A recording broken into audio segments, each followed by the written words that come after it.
Hello friends, welcome to my channel spoken English class. আজকের spoken English ক্লাসে নিষেধ করা সত্ত্বেও এই কথাটি দিয়ে কিছু সেন্টেন্স তৈরি করে দেখাবো। তো নিষেধ করা সত্ত্বেও এই কথাটির জন্য আমরা ইংরাজিতে ইউজ করব ডেসপাইট দ্য ব্যান অথবা ডেসপাইট টু ফরবিট। তো আরও ভালোভাবে বোঝার জন্য কিছু এক্সাম্পল দেখে নেব। তার আগে চ্যানেলে নতুন হলে চ্যানেলটিকে সাবস্ক্রাইব করবে এবং পাশে থাকা বেল আইকনটিকে প্রেস করবে। তাহলে চলো শুরু করা যাক। নিষেধ করা সত্ত্বেও তুমি বৃষ্টিতে ভিজলে কেন? Why did you get wet in the rain despite to forbid? Why did you get wet in the rain despite to forbid? নিষেধ করা সত্ত্বেও তুমি তাদের বাড়িতে গেলে কেন?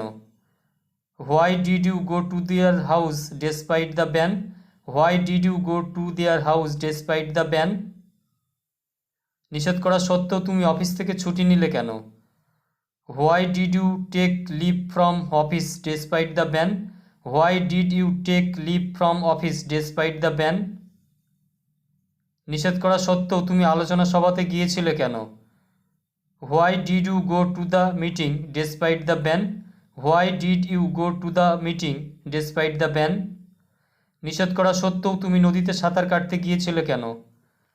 Why did you go swimming in the river despite to forbid?